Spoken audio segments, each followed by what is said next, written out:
It is. A bunch of these. Almost all of them. Oh, good.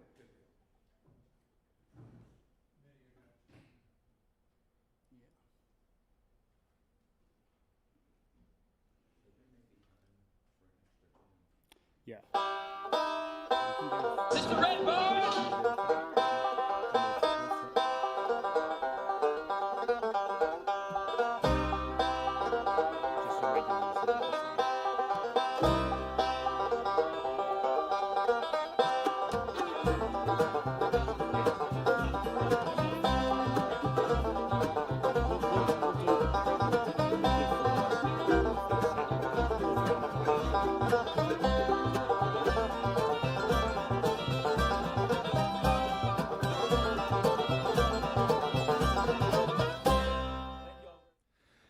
Well, hello, howdy doody, good evening, cheers, however you greet. We are glad to have you with us on Red Barn Radio, and we greet you. I'm Brad Becker. This is season 19 of Red Barn Radio, and tonight we welcome you to show number 700, John, 733. All right. Adhering still to state and local guidelines concerning distancing and Let me start that again. Adhering still to state and local guidelines concerning distancing and personal protective equipment, we continue to record our weekly programs without an audience here in the studio. Our staff and our artists so appreciate that you continue to visit the Red Barn Radio YouTube and Twitch channels to enjoy our Wednesday live streams.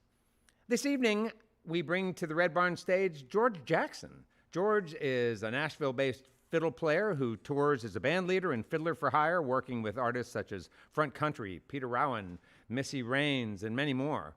Born in New Zealand, George grew up in a musical family and first heard bluegrass music around the age of 14. Immediately falling in love with the style, he started trying to work out how to play it from recordings and from the few mentors he could find in New Zealand. Moving to Australia as a 16-year-old, he won the Australian National Bluegrass Championship on fiddle 3 times and toured the country with his bluegrass band, The Company. Join us in welcoming George Jackson with his dear friend Frank Evans on banjo to the Red Barn stage.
Good evening Thank you very and welcome much. to Red Barn Radio. Wherever in the world you're tune listening, there. welcome to Roots Music Southern Style. Thanks to WEKU, Red Barn Radio's official radio partner, NPR for Central and Eastern Kentucky. Listen online at weku.org. Red Barn Radio is supported by Visit Lex, Lexington, Kentucky's Convention and Visitors Bureau. More information on what Lexington has to offer is at visitlex.com. LexArts, Lexington, Kentucky's premier cultural development, advocacy, and fundraising organization, working for the development of a strong and vibrant arts community as a means of enhancing the quality of life in Central Kentucky. Follow Red Barn Radio on Twitter and like us on Facebook. Here's the host of Red Barn Radio to tell us more about tonight's performers. Hey, Red Barn Radio listeners, this evening we're here with George Jackson. At the heart of all traditional music lies two important coordinates, says George: the time and place of origin, objective definitions, and the ever-evolving aesthetics of folk music. These coordinates are the concepts explored with infinite new possibility by New Zealand-born American old-time fiddler George Jackson on his debut album, Time and Place, which you must hear. Traveling has been a way of life for Jackson, who was born to musician parents in Christchurch, New Zealand. He spent the better part of his childhood living and touring around in a house bus with his family band. Jackson first fell in love with old-time music at the Appalachian Old Time String Band Festival in Clifftop, West Virginia, one of the biggest hotspots, as you know, for American old-time music. Growing up, Jackson played many different styles of fiddle music. Scottish music was a particular focus, and he was also a competitive Highland dancer. An avid student of American fiddle styles, Jackson eventually made his way to Nashville, Tennessee, where he now lives. This evening he's here with Frank Evans, who plays banjo. Welcome back, George Jackson and Frank Evans. Thank you. Thank you so much. All right, well, that first little tune was one called Cabin on the Cumberland. It's the first track off my album, Time and Place. And named that one for my little place in Madison, Tennessee, just north of Nashville, where I live now. Been living for the past couple of years. It's a cute little neighborhood. And we're going to go right into another little tune here that I wrote, and that's on that album too. This one got a bit of attention online. After I put out the album, a bunch of people started learning this tune and putting up versions of themselves playing it on Instagram, particularly, some on Facebook too. And it became a bit of a viral sensation, as much as an old-time fiddle tune can become viral on the internet. This one kind of took on, it ended up taking on a bit of a hashtag, which helped it kind of spread. And it really wasn't my intention for this to happen, but I definitely sort of spurred it on once it started taking on a life of its own. And I was reposting all of these versions that people were doing. It became the hashtag Dorigo Challenge. And I'm really amazed at how many people ended up learning this tune. You know, it's all over the place in fiddle circles these days, so that's really fun. So we'll play that little tune now.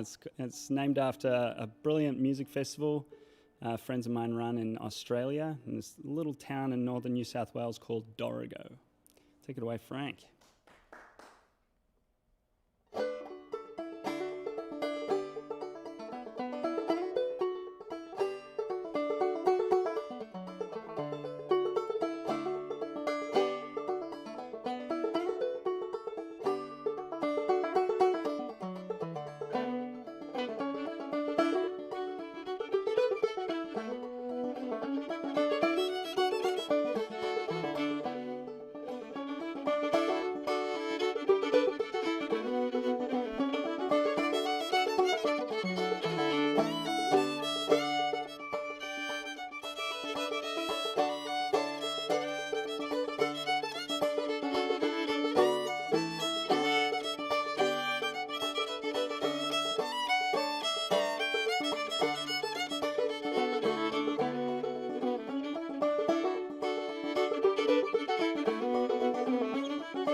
Thank you. All right, a bit of fun there playing Dorigo. We're going to go into another little tune that I wrote that's on time and place. And this one goes out to my wife, Rachel, who's, well, this is actually kind of the first time I've done a performance since this whole pandemic happened, actually, as an aside. And I was going to say that, you know, Rachel and I have spent more time together in the last year than we ever bargained for in our marriage. But, you know, it was actually, it worked out all right. So, although it was a tough year, you know, and I know it was for everybody, but the last show that I did actually, everything kind of closing down, was here in Lexington at another radio show, the Wood Songs Radio Hour. So it's kind of like full circle here. The last show and then the first one back in a way. So pretty fun. But we're going to do this waltz here that I wrote. It's kind of named after the spot where Rachel and I got married in 2018. And this is called Barn on the Bend. I'm just going to check my tuning here.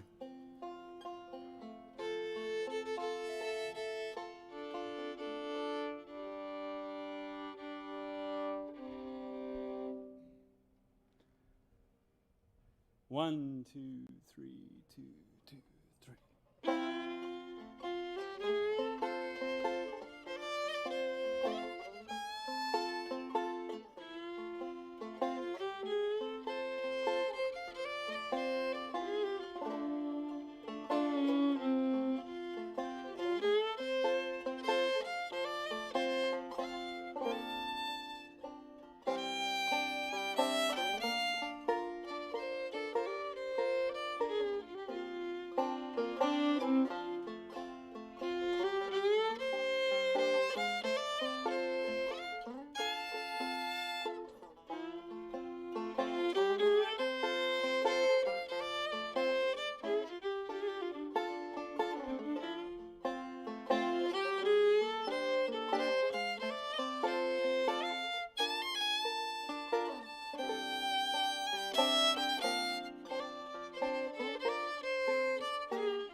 1, 2.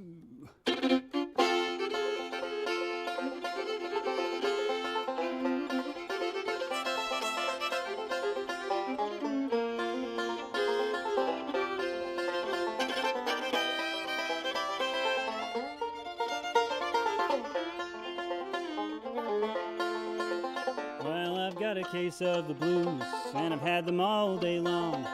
That's why I'm feeling sad, that's why I sing this song. I got the blues, I got the blues. I got the blues. I got the blues. It's the worst kind of blues, the West Virginia coal miners blues.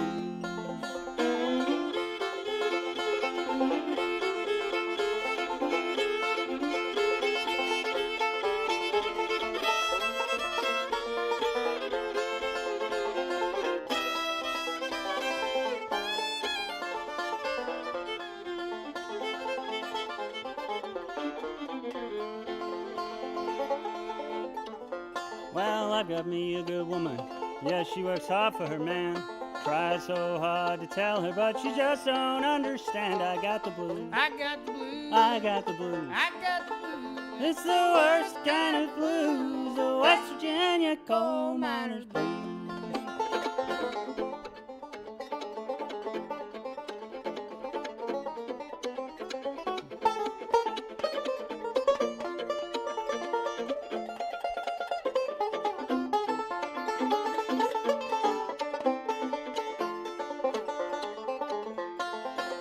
I had a hangover Monday morning, and I walked up to the mines.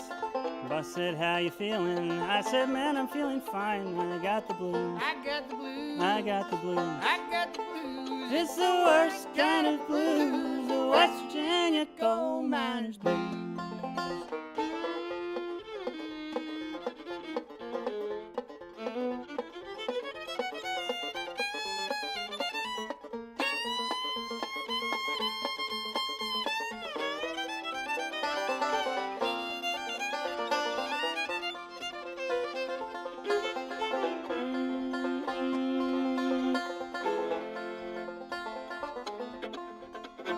I had a dream last night that the mines was caving in. What a way for make a living, what a way for life to end. I got the blues, I got the blues. I got the blues. I got the blues. It's the worst kind of blues, the West Virginia coal miners blues.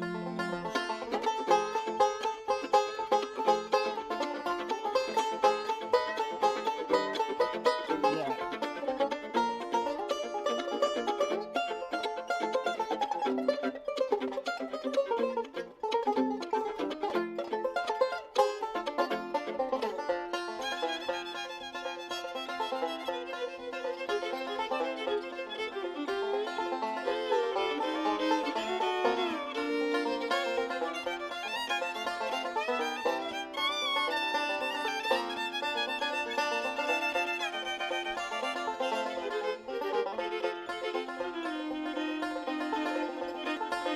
I got the blues, Got the blues. I got the blues. I got the blues. It's the worst kind of blues, the West Virginia coal miners blues.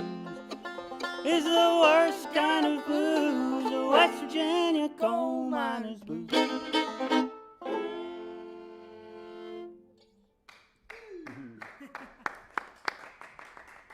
Thank you very much. A little bit of the West Virginia coal miners blues there. That's from Don Stover, a little one that I like to have a little sing at every now and then.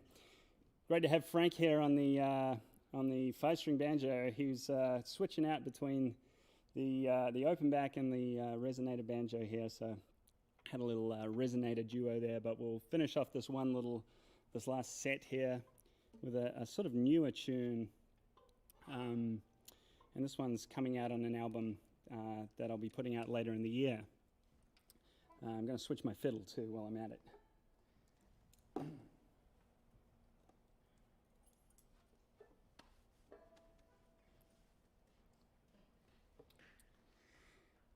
This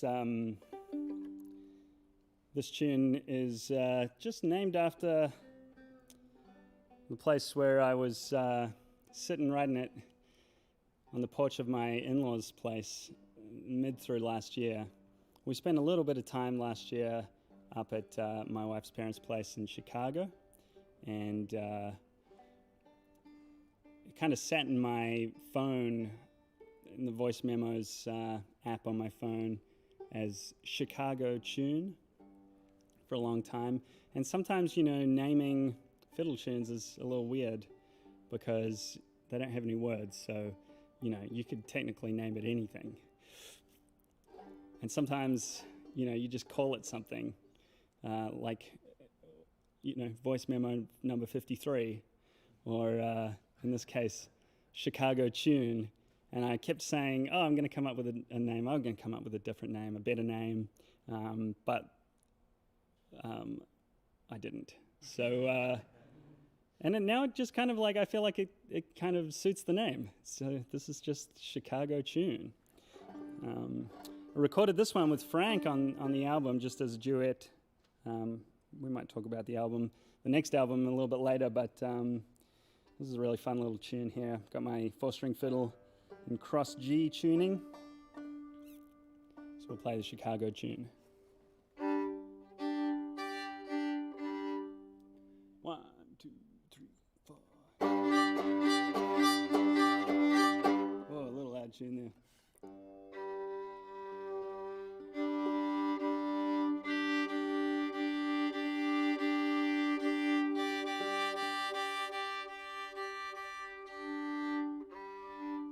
One, two, three, four.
Thank you very much.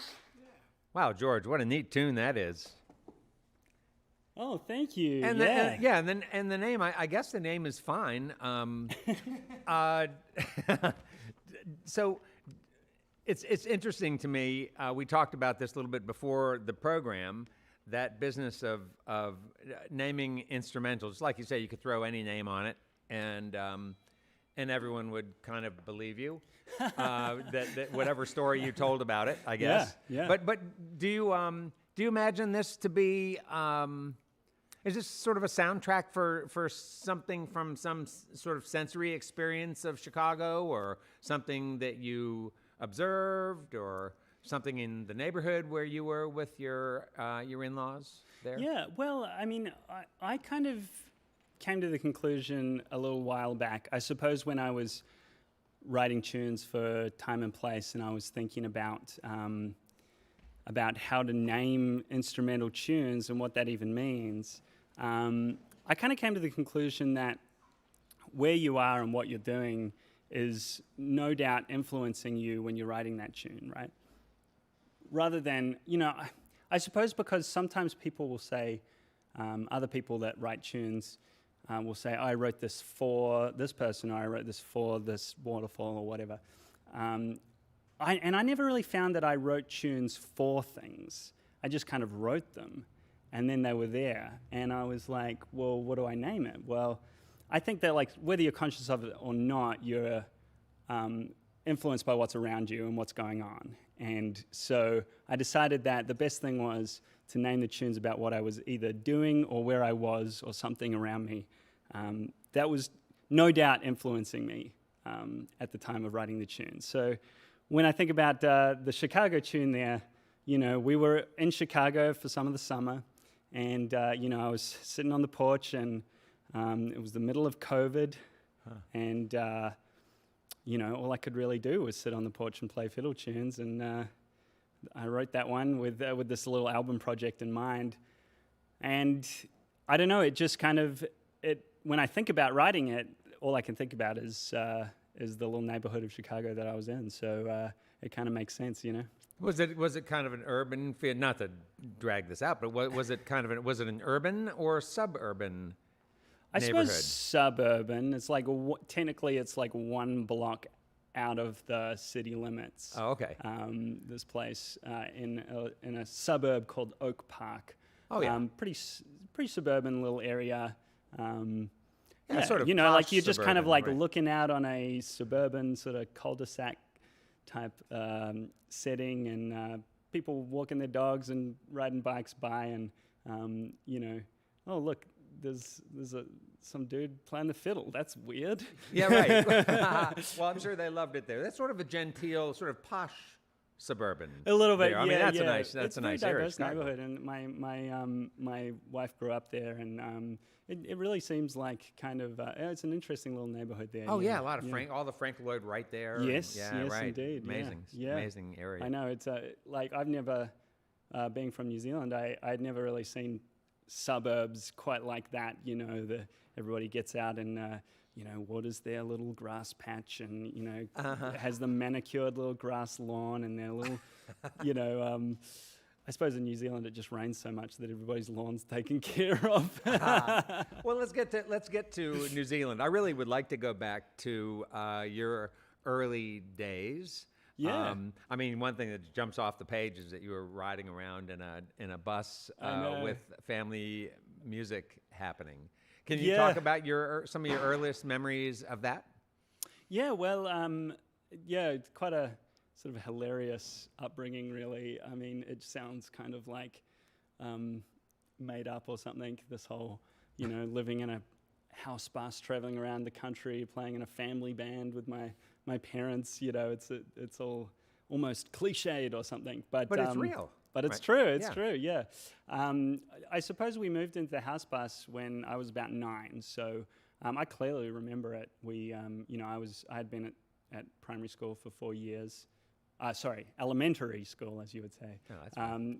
For 4 years, and my parents who were also musicians. They had started to spend a lot of time away from me and my brother because they were, touring around the country, and they just decided this isn't really sustainable. So what do? If you want to keep doing it, you take them with you. So we just kind of came. They bought a house bus, and we moved into it, and started doing sort of correspondence school through the New Zealand correspondence schooling system, and eventually kind of ended up playing with my parents in their show, because I would otherwise just be sitting side of stage bored. So why not come on and play a couple of tunes?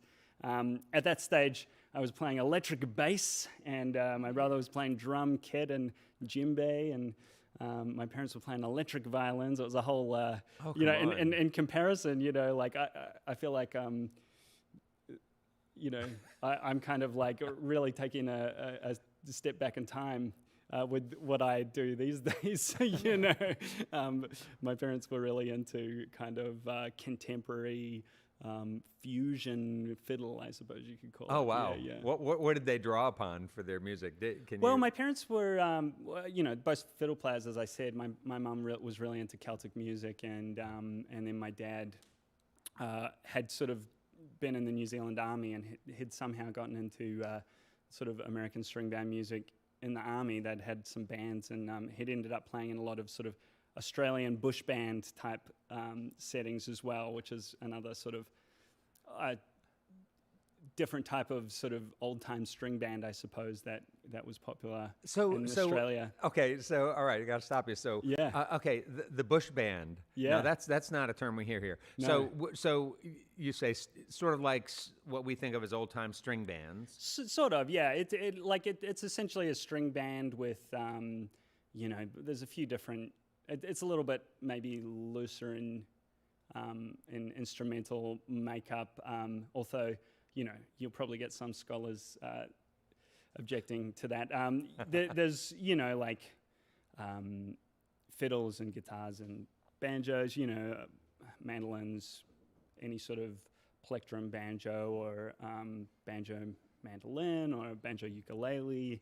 Often there's like a percussion element, like a lagerphone, as it's called, which is basically like a big stick with a bunch of bear caps on it that you like shake and kind of stomp on the ground, and there's full exponents of the lagerphone over in Australia, they sort of stomp and hit it, and it makes a percussive thing. But like bands like, I suppose, like Red Gum and the Bushwhackers, these are bands you can look up that sort of, were really purveyors of that sound at the time, and they influenced the musicians that my dad was hanging out with in the Army, so they really kind of went down that line for a little while. But then my parents together, I feel like that was the 90s, and it was like, electric violins had just come out, and, there was a lot of kind of world fusion music going on that included, a lot of Celtic music with, rock sounds or African sounds or, different sorts of fusion. So my parents were kind of into that sort of thing. And I feel like in some ways, culturally, the world has kind of moved a little bit away from that in the last wee while, but who knows, it'll be back, I'm sure. And so so were you all traveling around from festival to festival? And what kind of, what was the character of the festivals that your parents were playing at, or that your family band was playing at? Yeah. Well, New Zealand's a small place. There's about, these days there's about 5 million people in New Zealand, but back when I was young, there was only, close to 4 million, I suppose. So it's a pretty small place. There's not a ton of festivals, not a ton of stuff. But we would play at a lot of like arts council places, but mostly what my parents did, and it was quite sort of ingenious, really, the way that they were. I suppose I really one of the biggest lessons that I learned from them was just in how to be successful musicians professionally, even in a circumstance where it's a small country and there's not a lot of opportunities, to be professional fiddle players. They did a lot of schools, a lot of educational music programs in schools. So a lot of what we ended up doing was traveling from school to school, teaching kids about fiddle music, showing them how cool violins could be if you put it through a distortion pedal with the electric violin. That was my dad's little trick there. And and they thought, oh, that was pretty cool. So maybe the violin's not so dorky after all. So that was a lot of what we ended up doing. And when we moved to Australia, it was to join up with like a schools touring program. So we did a lot of sort of family band touring in Australia as well for a arts council that toured shows through schools. Yeah. Oh wow! So then you traveled a lot then. A lot. So yes. in Australia. In Australia as well. Yeah. And had you spent a lot of time in Australia prior to the time that you moved there? No. I mean, it's fairly free movement between New Zealand and Australia for citizens there, but I had visited once, to go to the theme parks. That's a big thing that New Zealanders love going to Australia, because it's warm there, and New Zealanders get a bit sick and tired of wind and rain. Although New Zealand is gorgeously beautiful, there's a sort of settledness to the Australian weather that is very appealing to New Zealanders, and beaches and theme parks for kids. So the first time I went was for Movie World or Dream World or something, but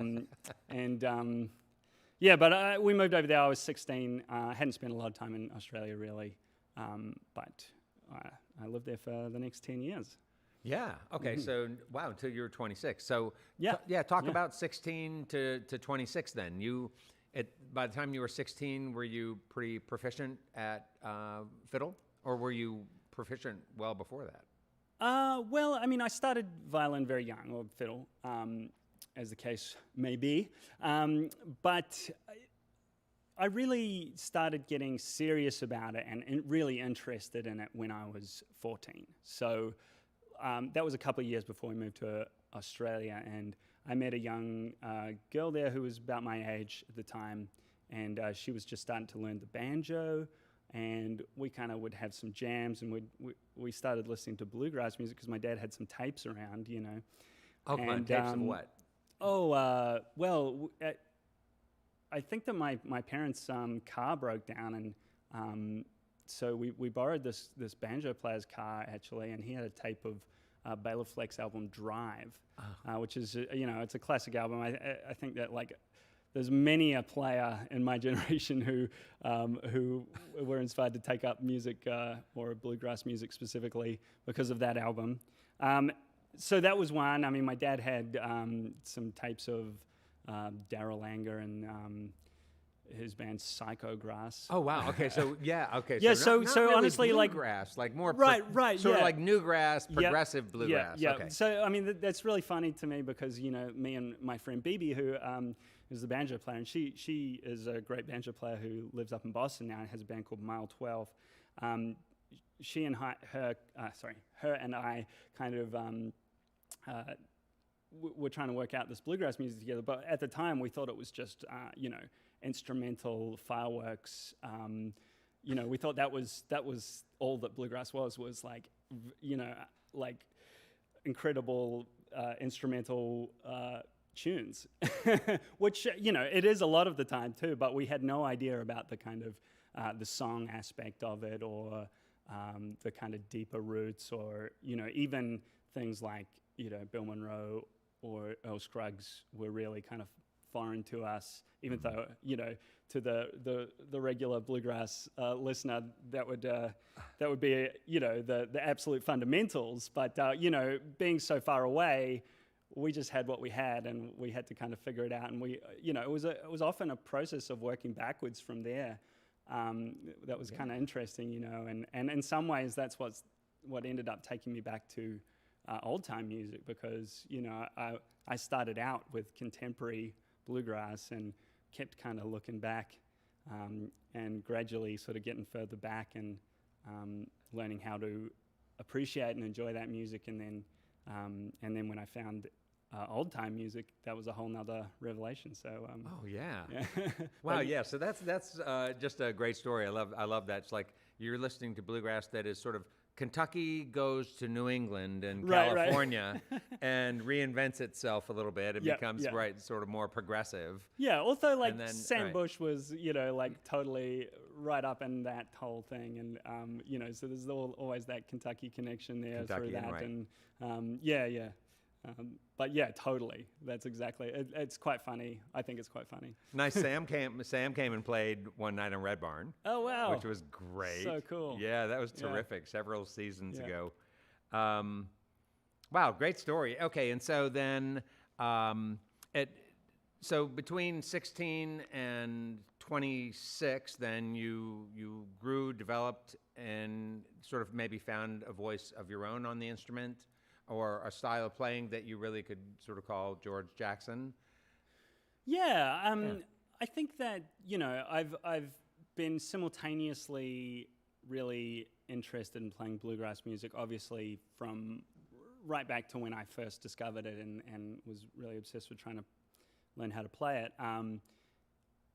And then I've been very interested in other types of music along the way. I would never really call myself a jazz musician, but I did study jazz at university, and then there's the Celtic music part, which I was still very actively playing like Scottish music on the fiddle into my early 20s, where at a certain point I kind of felt like I had to like focus in on a style if I wanted to really. So that's how I ended up that kind of fell by the wayside. Just in my focus at least, but and then the old time fiddle. So yeah, I feel like the more that I feel confident to kind of like let all of those influences come out, the more that I feel like that it's nice to forge my own path a little bit with not being shy about those influences. And that I can kind of, in the way that American music is a melting pot of so many different players and cultures, and I feel like being a New Zealander, although it's very much another white English speaking, colonial. Culture, there's at least some influences that I've gathered along the way that I can kind of throw in there too. So just indeed. adding to the soup, adding to this, my spice to the soup. I feel like that's part of the fun, I suppose. Well, that's really cool. Yeah, I mean, I wouldn't say there are that many fiddlers here in our country, for instance. So there's certainly a lot of folks interested in Scottish fiddle, but not probably so many interested in Swedish fiddle, which I really want to talk to you about. Oh, yeah, yeah. When we cool. get back to this. Hey, I'm with George Jackson and Frank Evans here on Red Barn Radio. We're talking fiddle, and we are glad you are here with us. Hey, George, I wonder. So you all stole from set one. You stole Chicago Tune from set two to fatten up set one. Are you going to add another thing in there for us? Something else between Workers' Song and Falls Avenue? Yeah, I think we should. Yeah. Oh, good. Okay, good. Well, I'll let you guys Maybe, figure that out we'll along the way. start with that. What should we play? Oh, see, it's up for discussion. Yeah, let's play an old time tune. Sure. Of some All right. kind. Hey, folks, you're listening to Red Barn Radio, and we got George Jackson with us this evening. Welcome him back. Okay,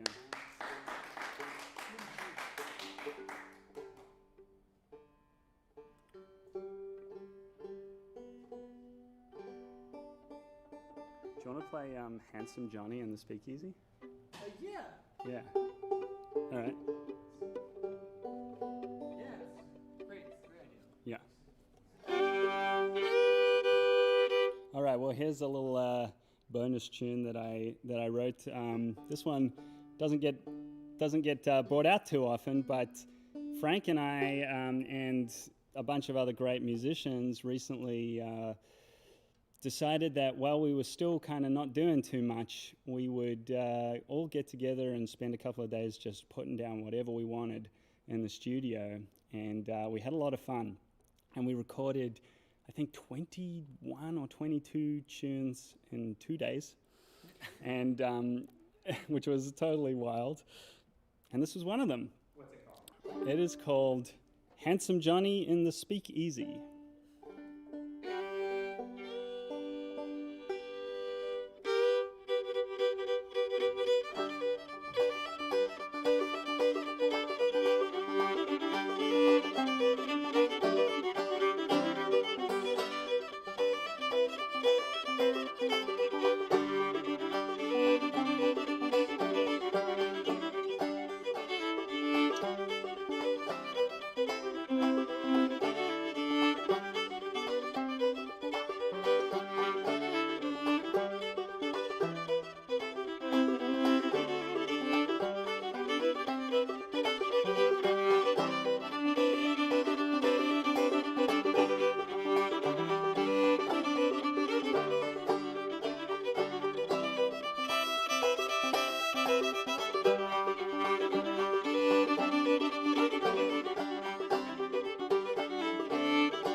Thank you, and what an absolute treat it is to have Frank Evans here with me playing the banjo. He's one of the few who can really really pull off, or really, I want to use the right word, be a master of both the open back old time clawhammer style, some old time picking styles, and the three finger bluegrass style, which is really a treat to be able to play with. So, and Frank's originally from Canada, and it's so much fun. So we bond over our shared foreignness in this land. That's right. And I would just like to tell you on his behalf that he is sorry.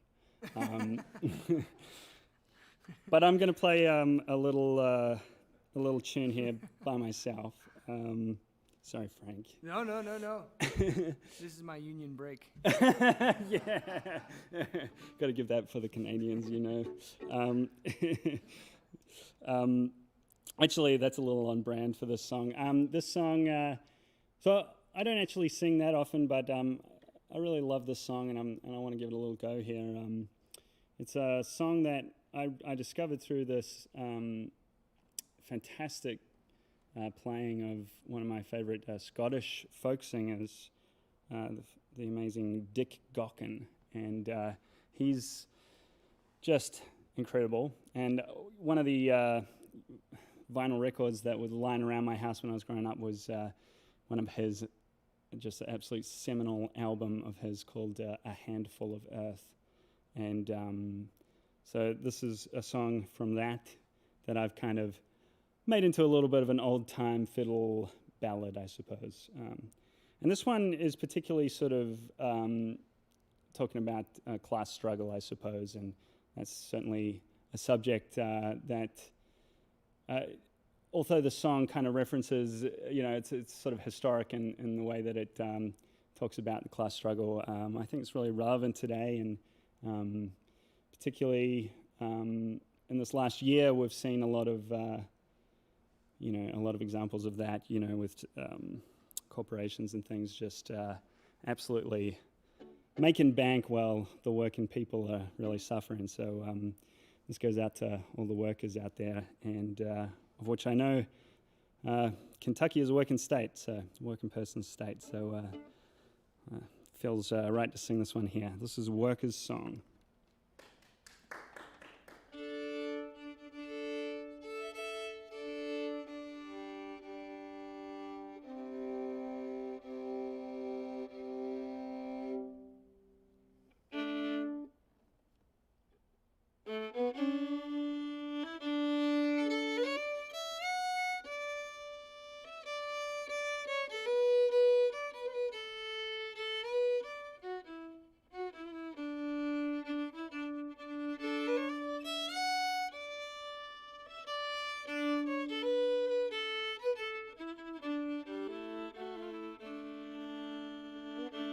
Come, all of you workers, who toil night and day, by hand and by brain, to earn your pay, who for centuries long past, for no more than your bread, have bled for your countries and counted your dead, in the shipyards and mills, in the yards and mines.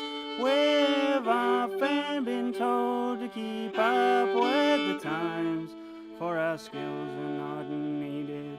They've streamlined the job, and with slide, roll, and stopwatch, our pride they have robbed. Yes, but when the sky darkens and the prospect is war, who's given a gun and then pushed to the fore and expected to die for the land of our birth, though we've never owned one handful of earth?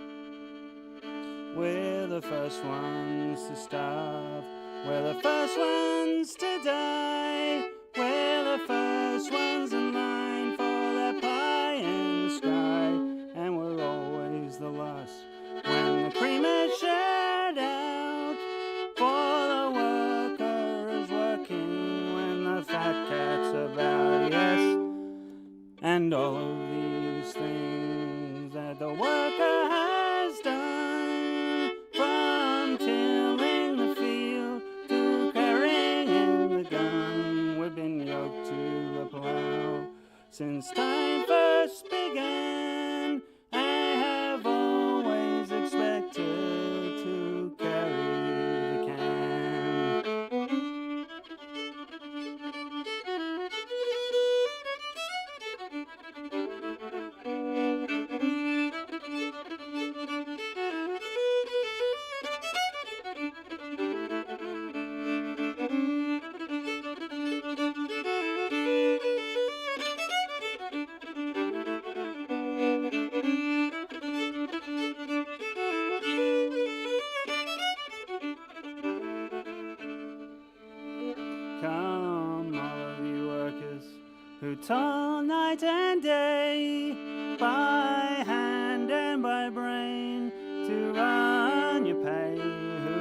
centuries long past. For no more than your bread have fled for your countries and counted your dead. Yeah. Thank you.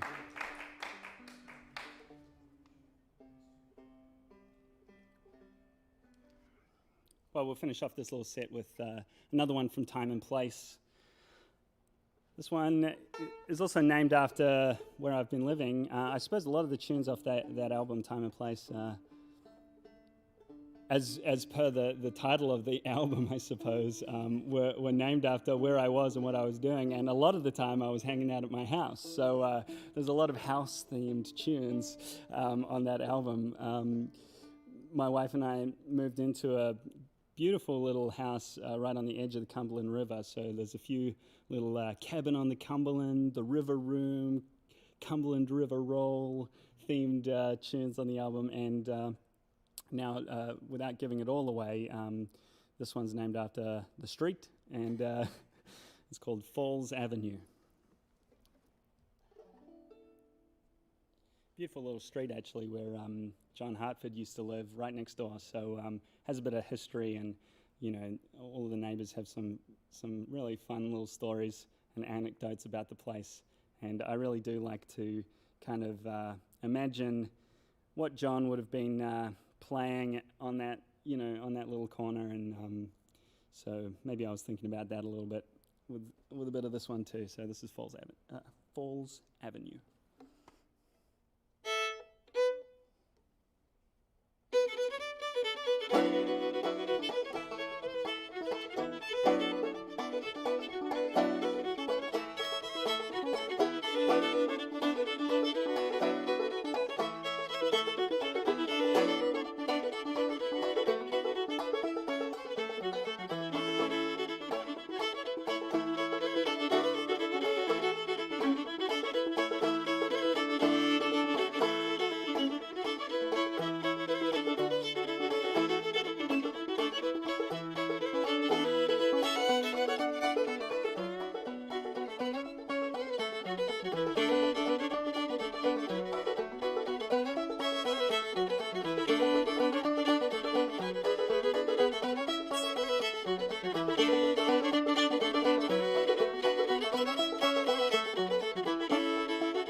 Thank you. Hey, Red Barn Radio listeners, you are here this evening with George Jackson. He is accompanied by Frank Evans on banjo, and we've been talking to George, Frank, but not to Frank, George. And I wonder if, Frank, could you tell us a little bit about yourself? We know you came from Canada. Did you live in Canada right before you lived in Nashville? Did you? Yeah, I've been living in Toronto my whole life, and decided that there's no time like the present to move down to Nashville. So actually, the full story was my girlfriend and I had been planning to move to Nashville for some time, and turns out that last summer all of our work was canceled, and so she's a musician as well. Plays. She is. Yes, yeah, a great fiddle player, and so we just sort of bumped up the timeline of when we moved, and we're settling in and having a great time so far. Getting to play lots of music with George and meeting all kinds of amazing folks there. So feels like, looking back on it, it feels like the right move. Yeah, right. And so talk just for a minute about this kind of music in Toronto. Got a scene there? Yeah, there's actually a really big scene for it. I first got into the banjo. I was about 10 or 11 years old, and I was sort of, both my parents are musicians. They're both classical musicians. My mom has sang in the Canadian Opera Company for many years, and my dad plays in a symphony, the Niagara Symphony, and so they were trying out different instruments on me. They weren't, they weren't pushing me too much in the classical world, but the first instruments I started playing was the piano, and I played the flute a little bit, and it wasn't sticking. And then, I went to this concert called the Banjo Special, and for some reason that instrument just clicked with me, and I don't know why, and they don't know why either. It was sort of it was an odd path to take, but after going to that concert and deciding that I want to play the banjo, I actually got a banjo and started taking lessons from a banjo player named Chris Cool, who plays in a band called the Lonesome Ace String Band, and he sort of took me around to a couple of the jam sessions in Toronto, which were quite high quality jam sessions. But then what he said, if you really want to study this music or learn more about it, you got to go to the festivals. And so actually the second or so year of me playing, he said, why don't you come down to Clifftop in West Virginia with me? And so I was about 12 or something the first time I went down there, and he took me around to all the jam sessions, and it was quite an eye-opening experience. And no doubt, yeah. Yeah, and so I just really got into old-time music after that, and would make a trip every year going down to West Virginia. And sometimes I'd go down with Chris, and we would stay with some friends along the way and play tunes. It was just sort of this annual kind of pilgrimage. And so that's really what sparked my interest in it, and I've just sort of been doing it ever since. And Chris was a guy that your parents, your family obviously trusted. I guess so. Yeah, they entrusted you with my him. parents came down a couple of times, actually. It was sort of on and off when they had come down, and it was sort of a family trip. They ended up sort of adopting some of the style into their playing as well. So my mom started playing guitar. My dad plays a little bit of he plays old time bass and stuff like that. And all right. My brother started playing fiddle, and he plays in an old time string band now. And so it caught on. But yes, I was the first one. Way to go! So do your family members then now eschew the classical for old time and traditional? No, I mean they are very much into all styles of music. They just sort of focus on whatever catches their fancy at the time.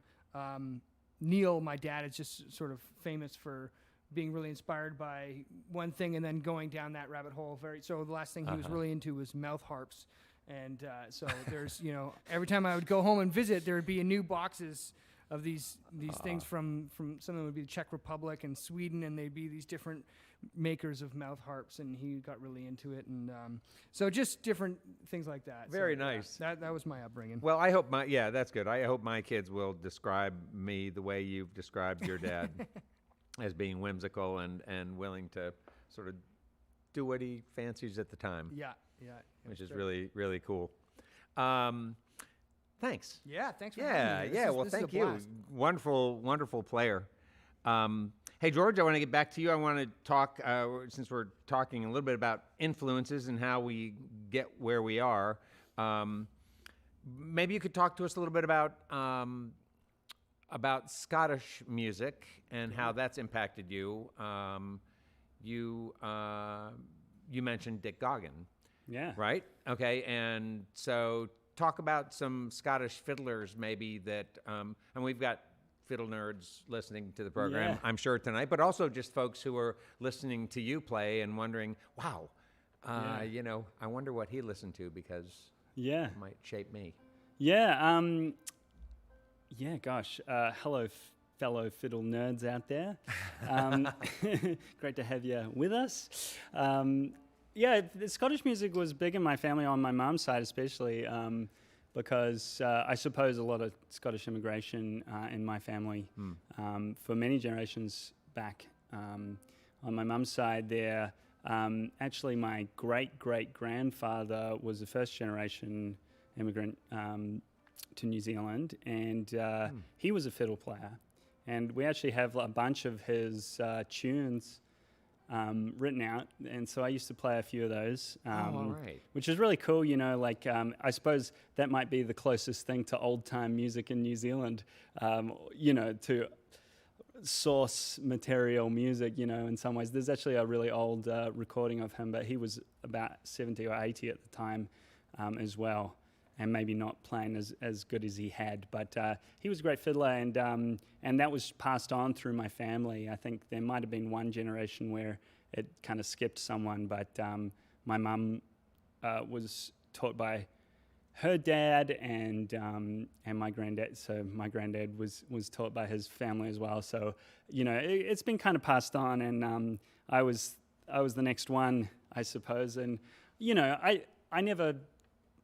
it never really occurred to me that I should be the one to carry it on, but now it's quite nice to know that I am. So yeah, Scottish music was big. I also met an American-based Scottish fiddle player named Hanneke Castle, who lives up in Boston.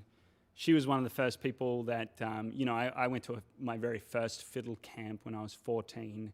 I was just starting to get into fiddle music, and she was teaching at this camp, and I was just totally blown away.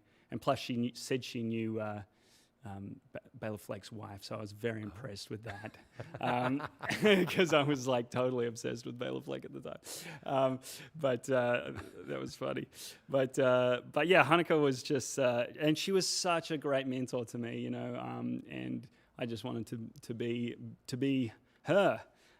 So she was one of my biggest influences, you know, like although my style these days is very much not anything like hers. She really is a like Cape Breton and Scottish style fiddle player. But I think if there's one thing I can trace back to her, really, it's the enthusiasm to write my own tunes and have that be a major part of my my presence as a fiddle player, I suppose, because maybe Hanneke was kind of thinking about some of the same things, and you know, she really has a knack for writing just the most amazing Scottish fiddle tunes that don't sound super Scottish, you know, because she brings all these American influences. She grew up being a you know, Texas-style contest fiddler, and then she met Alistair Fraser and became a Scottish fiddle player, I suppose. But her tunes are just so catchy and cool, and I thought they were about the best thing. And I thought, well, you know, if I want to be like her, then I better start writing tunes. Yeah. So Yeah, cool. yeah. Talk about your interest in Swedish fiddling. Yeah. And I would really like to hear you talk about that, and especially maybe to sort of, I don't know, is there anything you can sort of show us at all that about Swedish Sure. playing and sort of how that works that's different from the way American fiddling works? Yeah, And yeah. Scottish fiddling? Celtic? I really love Swedish fiddling. I mean, it's I kind of consider, you know, I had a good think about this a while back, as you do. You know, you kind of think about like how do things fit in with my music. Yeah. And I sort of see you know, bluegrass music is where I have generally been employed, and you know, it is a really big passion of mine. I've most often been employed as a bluegrass session musician, and I love that. I think that like, at least for the past few years, my like passion music has been old time music, and then when I think about like a style of music that I would consider my hobby, I would say that Swedish music is my hobby. It's something that I really love to have a go at and play, and I wouldn't really consider myself too much of an expert on it, but I really do love it, and I don't know. At a certain point, I became aware that there was fiddle music in Sweden, and it hadn't really occurred to me for whatever reason. I mean, there's fiddle music in a lot of countries around the world, but like it hadn't occurred to me for some reason that Sweden would have like this really unique fiddle music style. But it really is something really unique and incredible. And so, I've been peripherally interested in that, and especially with through a musical collaboration with a Swedish fiddler based out of Chicago, this guy Patrick Alberg, who's a good friend of mine. He's an immigrant here and an amazing Swedish fiddler, and we have recorded a little album together of Swedish fiddle duets, which can be found on the dark web or something. It's out there somewhere. Only available with, the Lutheran with Bitcoin. Only cryptocurrency allowed. It's out there. And Patrick really, in a lot of ways, has been my mentor, for Swedish fiddling, because we're just great friends, but, he's such a great Swedish fiddler that I get to kind of learn from him. I suppose. Is there I like could maybe a play bowing a little technique or something you can share with us?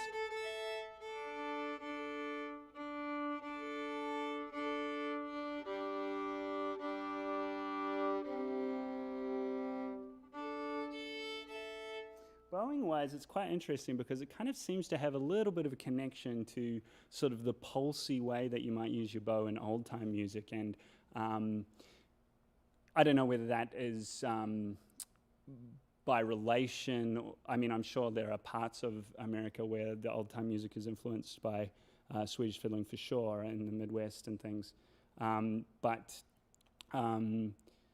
or just happenstance,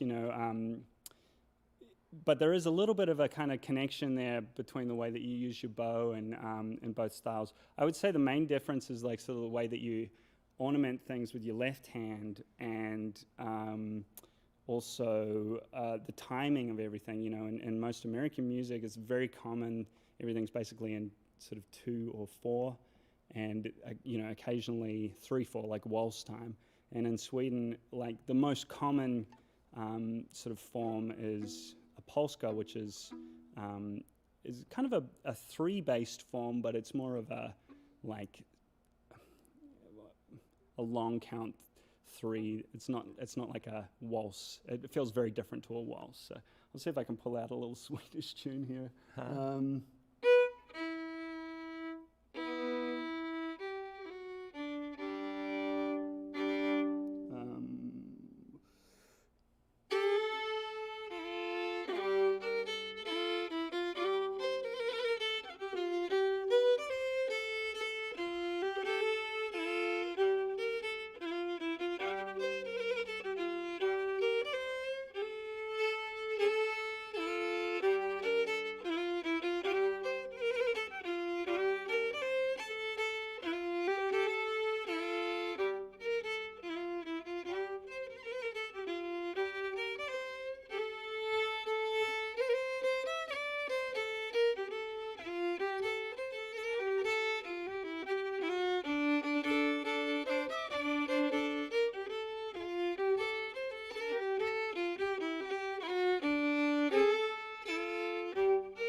Oh, wow. Very cool. Wow, that's so interesting. Yeah, Love it's- it. it's Yeah, really and it's fun. such a foreign sound. It is, really, yeah, it's such an interesting sound, and also like they love to kind of play notes in between notes. So that's kind Yeah, of it a sounds. unique- It seems technique rich. It sounds like there's a Absolutely, lot of technique yeah. going and on. I there. was probably I was doing a very poor job No, of well, not pulling to that us, one of out course. of the memory bank there, but still, it's a lot of fun. To us, you played it perfectly. Folks, we're with George Jackson. Hey, George, real quick, before you get back to playing some more music, tell us about this your new music that's going to be coming out in the not too distant future. Yeah, that'll lead nicely into this next tune, actually. And I basically started recording a new album at the beginning of last year, and that very quickly got shut down, and I wasn't really sure how to continue, but was able to get it done in the end in sort of various ways. It's basically a full album of 14 tracks where I play with 7 different banjo players, just fiddle and banjo duets. And I suppose I've been fascinated by this particular combo of fiddle and banjo. It just seems so symbiotic and such a strong basis for bluegrass music, for old time music. It really, it's kind of fundamental to those styles, and it's such a great combination. You have the fiddle, which can sustain long notes, and the banjo, which just has this sort of very sharp attack and a quick decay, and it's so complementary. It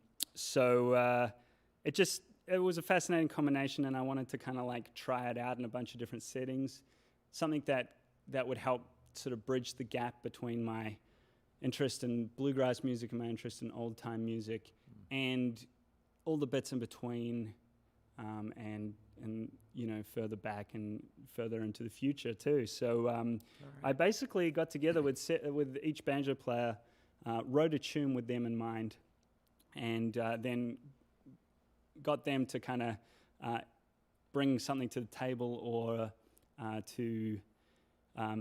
something that we would mutually agree upon to record as well. So I wrote half the album with those banjo players in mind, and then there's also a bunch of music that I may not have thought of to put on my own album. So that's kind of fun too, and it really explores the possibilities of that combination. So And what's the name of the album? and the name of the album, drum roll please, thank you, is Hair and Hide. Hair and Hide. Yeah, hair Yes. on the head. All right. Just to clarify. George Jackson is with us here on Red Barn Radio tonight, folks. Welcome him back. Thank you. Can I just check my tuning? Have you got a... I do. I am supposedly in tune. Do you have a...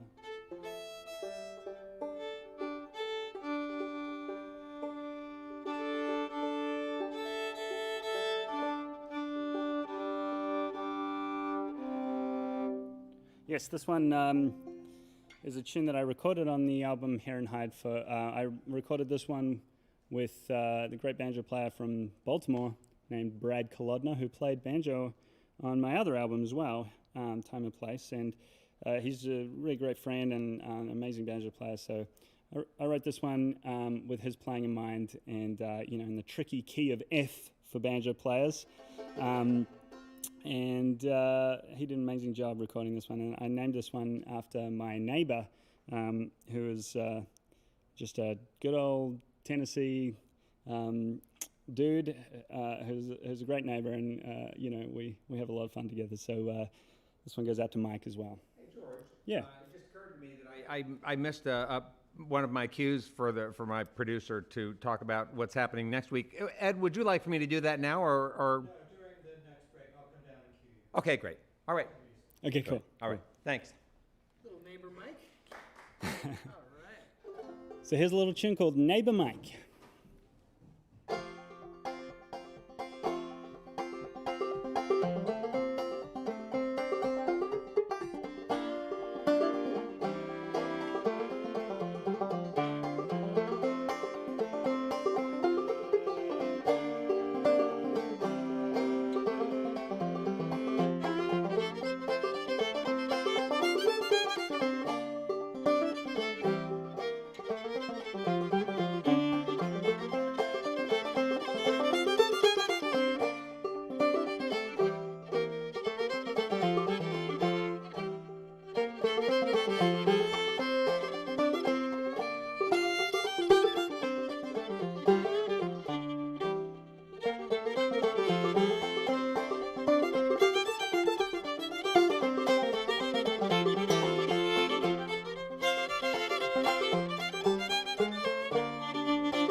Thank you.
Just gonna grab another water bottle here.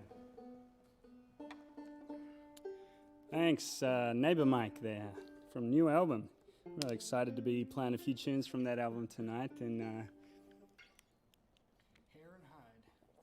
Hair and Hide. It kind of sounds like, there's a few words in my particular accent that just sound like, there's no distinction. Is it here or here? Here. Here. Like here as in, I don't know, where we are or? No, it's the long hair that grew out through COVID and is now all over my face. Or the horsehair on my bow. We're going to play a good little old-time fiddle tune here.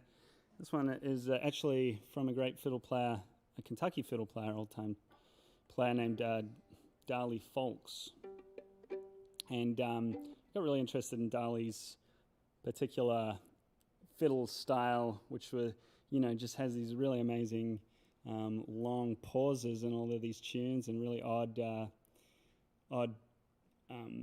forms. He kind of seems like a fiddle player who was playing a lot by himself, and so these tunes kind of stretch out a bit, which is really fun. And so a bit of Kentucky music here.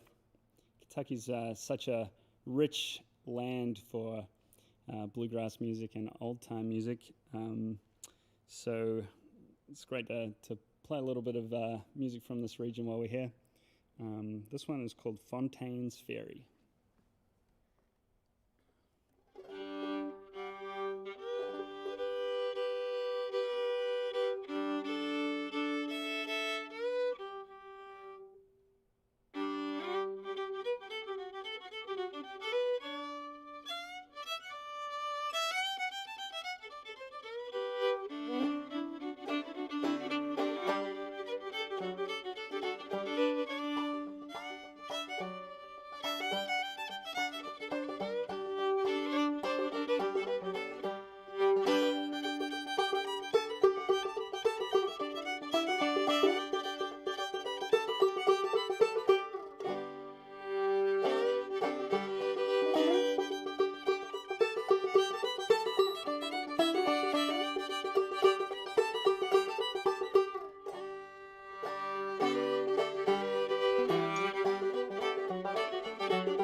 Oh, thank you. Bit of Kentucky music. I'm going to play another little tune that I wrote. This one actually won an award. Hooray. The DC Bluegrass Union gave first prize to this one in its Tune Writing Award, which that was back in, I suppose, 2019. I kind of, it's really hard to tell this last year whether or not it existed. Because it was still like maybe one of the last things to happen before the pandemic was this award. So I haven't got to say that many times, I suppose. But that was a bit of a thrill. So we'll play this one here, and I named this one after some deer that I was kind of chasing around the block in Chapel Hill. And, right after I moved here, we don't really have that many deer in Australia or New Zealand, I mean, there are a few around, odd places, but it's pretty rare. And, to just see them running around the neighborhood was quite magical at the time, My wife thought I was really silly because I was, real excited about squirrels and other little critters as well, but it seemed quite normal. Although the same went for her when she came to Australia and started seeing kangaroos. So this one I named after that little experience of seeing these deer kind of frolicking around the neighborhood. It's called the Chapel Hill Deer Stalk.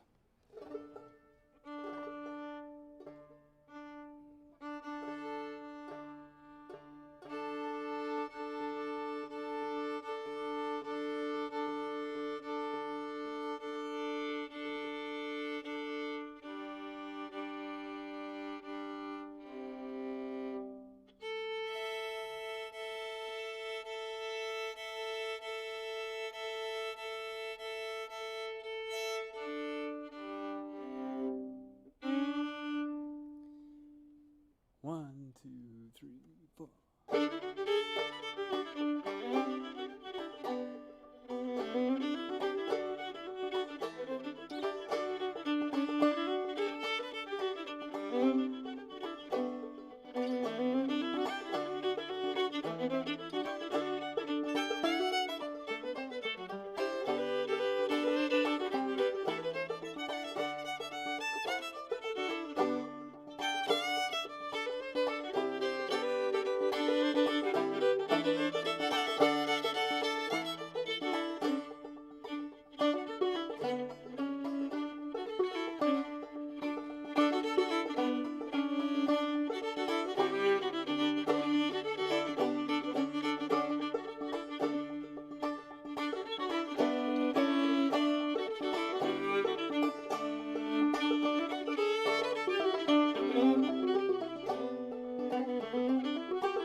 Thank you.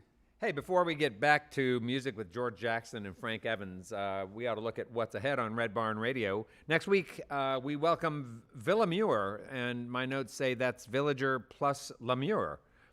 The band is a musically intertwined rock and roll husband-wife songwriting team from Louisville, Kentucky. Joining them in their musical adventures is percussion wizard Jordan Hubbard, rooted just as much in 70s progressive rock as modern alternative and cultivated by the eclectic Louisville music scene. Villamure's music is anchored in the chemistry of textural, flowing guitar work and driving melodic bass. That sounds good. Be sure to watch our live stream next week for Villamure. Red Barn Radio, the weekly program that's been bringing you roots music Southern style for nearly 20 years. Hey, now let's get back to tonight's Red Barn Radio program. We come to you live on our social media platforms, broadcasting from the Arts Place Performance Hall here in the grand city of Lexington, Kentucky. And now please welcome back George Jackson and Frank Evans to the Red Barn stage.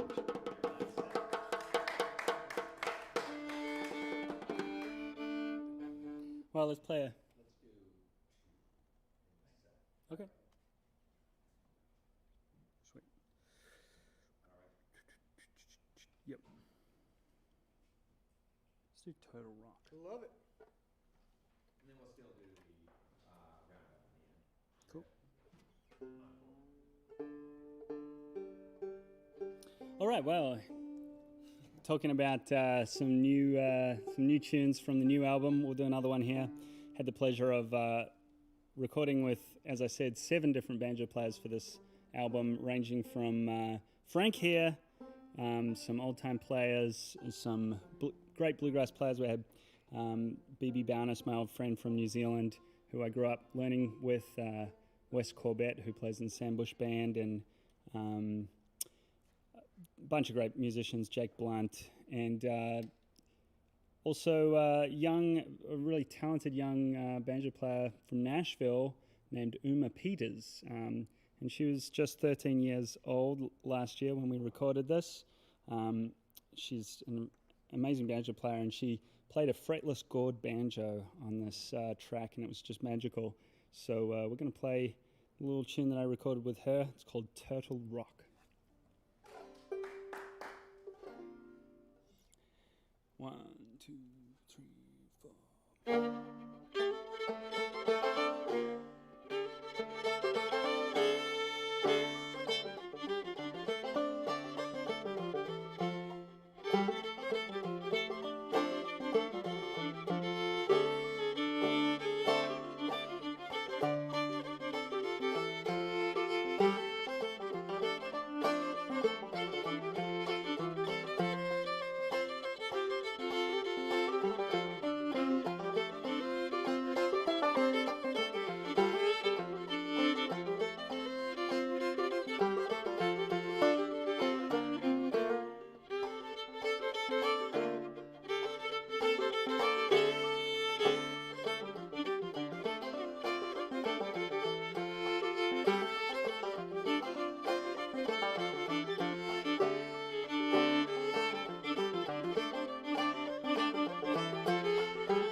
Thank you. All right, well, we'll get Frank on the bluegrass banjo here.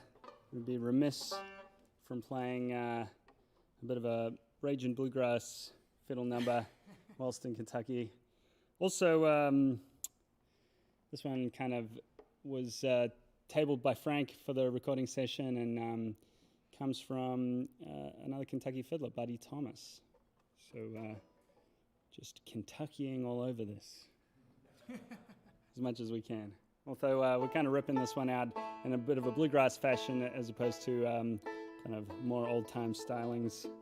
That Buddy Thomas was a great bluegrass fiddler. Indeed he Played was. Lots Indeed of bluegrass he was. bands.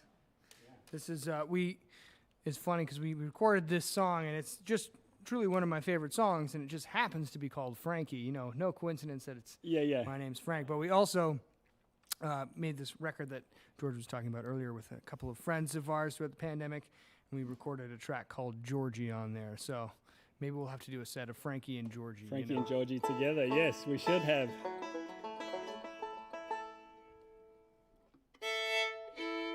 All right, as many notes as we can fit in about 1 minute and 30 seconds. So.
Hey, we would like to thank George Jackson and Frank Evans for being with us this evening on Red Barn Radio. Hey, and we also thank our volunteers and staff for their help in making our production happen each week. Thank you all for listening to our webcast, watching us on YouTube and Twitch, and those listening to us on the Red Barn network of Red Barn stations. And media worldwide, thanks to WEKU, Red Barn Radio's official radio partner, NPR for Central and Eastern Kentucky. Listen online at weku.org. It's your chance to hear more great live music from Red Barn Radio and WEKU.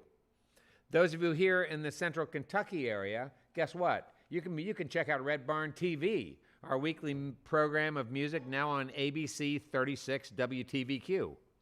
Red Barn Radio comes to you from our home, the Arts Place Performance Hall in downtown Lexington, Kentucky. Our website has updates and further information on our guests and our program. We're on the web at redbarnradio.com. And now, George Jackson, do you think you could play out one more number to send us home with? Absolutely. All we right, can do that. good. Hey, George Jackson and Frank Evans. Hey, thank you so much.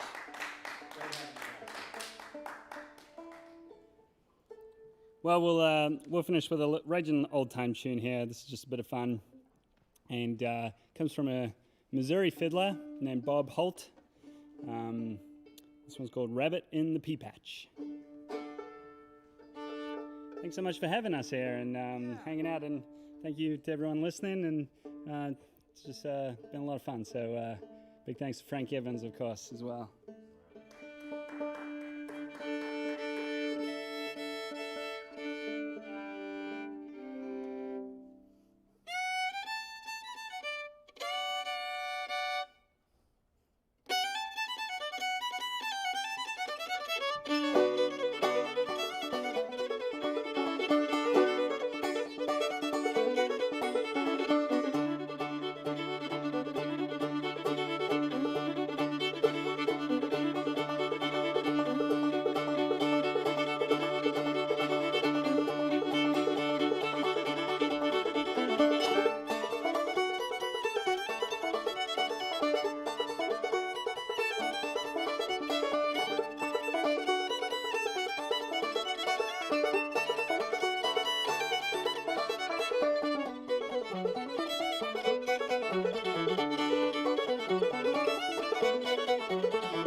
Thank you. Nice job. Hey, that's all for our show this week on Red Barn Radio. But you know what? You can see and hear Red Barn Radio worldwide as we stream live on the web on YouTube and Twitch Wednesdays, 7 p.m. Eastern in North America, and archive performances on Spotify and iTunes. Be sure to check out our social media for updates to our upcoming schedules and more information on our program. And now from all of us here at Red Barn Radio to all of our friends worldwide, it is our hope that you have a great week. Keep working together to be safe and healthy. And until next time, good night from Red Barn Radio.